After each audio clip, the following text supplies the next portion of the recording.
What is up, everyone? Welcome back to the channel, and today it's finally time to review Nosferatu. I know it's been out for a while, but last night I had some free time. It was Wednesday night, so the new movies weren't dropping until tonight, Thursday night, so I went to see what was playing, and the obvious choice of what to watch was Nosferatu, because there's some other movies that just sound like complete garbage. Wolfman sounds bad.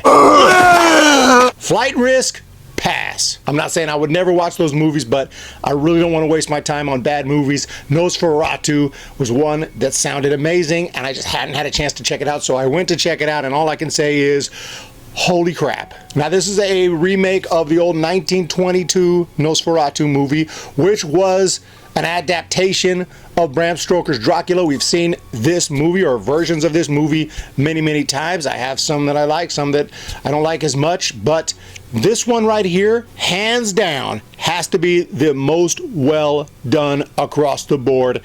This was a brilliantly made movie, from the performances to the music to the stunning visuals. I think they accomplished everything they wanted to. The filmmakers went all out here.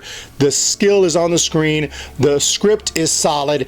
Everything about this movie, they just really knocked it out of the park. That's not to say it's going to be a great movie for everyone. It's not going to be everyone's cup of tea. I'll get into that for sure. But as far as what they wanted to do, I believe they did it. And they did make the story very intriguing. At least the first part of the movie, I was definitely into it. As far as a narrative, I was feeling this story. It is a period piece. I love period pieces. It takes place, and it takes place at a certain time and place, and everything lines up with that, other than they speak in English, and maybe they'd be speaking German. But as far as the way they speak, the mannerisms, everything like that, you know, I see a lot of movies that are supposed to take place at a certain time, but they use some phraseology, and like, that's very modern. I don't like that. It takes me out of the movie. This one doesn't do that. Everything is set when it's set, and looks that way, and sounds that way. Lily-Rose Depp plays the main female character here. She is incredible. I didn't know she could act this well, but it's not just her dialogue or giving a great performance as simple as I'm talking about physical acting. This movie has poltergeist themes here. She has to convulse. She has to do just insane things. Sometimes, you know, with the possession things that are going, everything that's going on with her, how she's able to do it so well, it's absolutely incredible. She just nailed it. She was unbelievable, but the entire cast was phenomenal. I thought Nicholas Hoult was great in the role as her husband, and he goes to meet Nosferatu, or Count Orlok, who is played by Bill Skarsgard. I forgot that. I honestly forgot when I went to see it. I did watch a review a couple months back whenever the movie first came out, and I heard that Bill Skarsgard plays Count Orlok, and he did a great job, and you didn't even know it was him. I remember hearing that, and I kind of forgot. I went to watch it, forgot it was him, watched the movie. Then I look up the cast and everything when I'm getting ready for this review. Oh, that was Bill Skarsgard. Couldn't tell. Would have never known. Would have never known. Could have been Johnny Depp. Could have been anyone. I wouldn't, you know, you cannot see that actor in the character. And the voice especially, you don't hear Bill Skarsgard, you don't see him.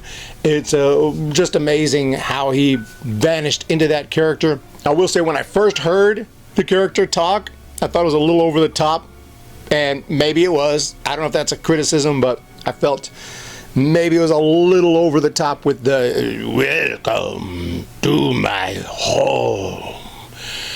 I mean, it's very exaggerated with the Dracula-isms and all that, so you know, I might have preferred maybe back off a little on that if there is, you know, a criticism of this movie, but that's just the artistic choice. It's the choice they went with. After a while, I kind of actually was rather enjoying it, but at first I thought it was a little over the top. But other than that, it's just a phenomenally done movie in almost every aspect as far as what they were trying to do.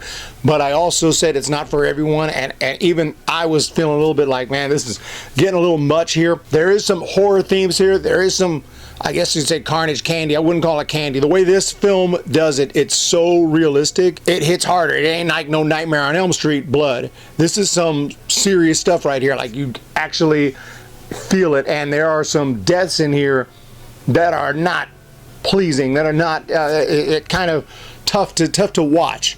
Very difficult to watch. In fact, there was a couple, not too many people were in the theater, but there was a couple sitting down a few seats down from me. They walked out. is too much for them. Done.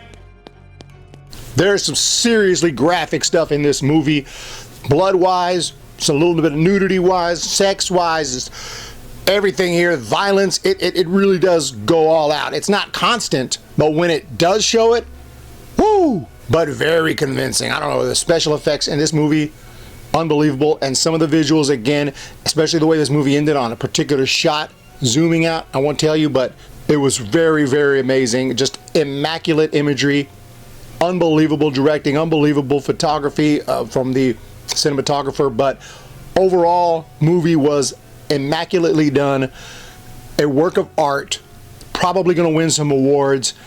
This is what we're talking about here. But is it my favorite Dracula movie of all time? Is it one I'm going to rewatch all the time?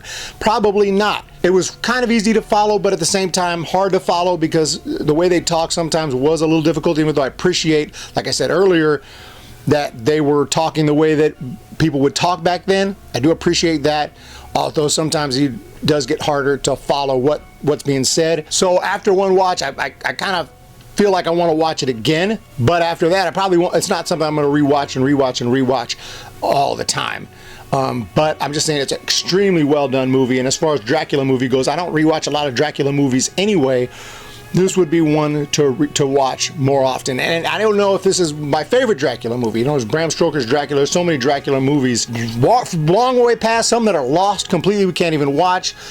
Some that are from the 20s, and you got some from the 40s, some from the 70s maybe. There may be a couple there from the 80s, 90s as some, and then you have some of the more modern takes. So there's just so many different takes on Dracula, and there may be some I'd rather watch from entertainment value, but as far as just filmmaking, I can't imagine there's much better than this. Across the board, everything was done well. And if you say, well, I don't like that there was so much blood, it was so hardcore, well, yeah, that's just a particular taste. This movie may not be for you, but they did what they wanted to do. They made the movie they wanted to make, and they did it almost perfectly. You're probably not going to get many laughs from it, not very comical. You know, these days a lot of movies like to throw in a little comedy. Not much in this one. This is a very serious movie, and you know, it's pretty intriguing. I was pretty much hooked to the screen the whole time, and I thought it ended, you know, not with the biggest bang of all time, but I thought it ended appropriately. And overall, I think that this movie was for what they were trying to do. I think that they made an absolute masterpiece of a movie. As far as a Dracula movie, as far as a Nosferatu movie, they just did it. This is an unbelievable movie. It doesn't mean it's one that I'm going to rewatch all the time, but it's probably going to be one of the best movies of 2024. I almost said 25. I forgot this movie came out last year. So it probably is one of the best movies of 2024. Not going to be. But let me know if you guys have seen Nosferatu and your thoughts on it. Look forward to more movie reviews. I'd like to go see Companion tonight if I have time. Have a great one, and we'll see you.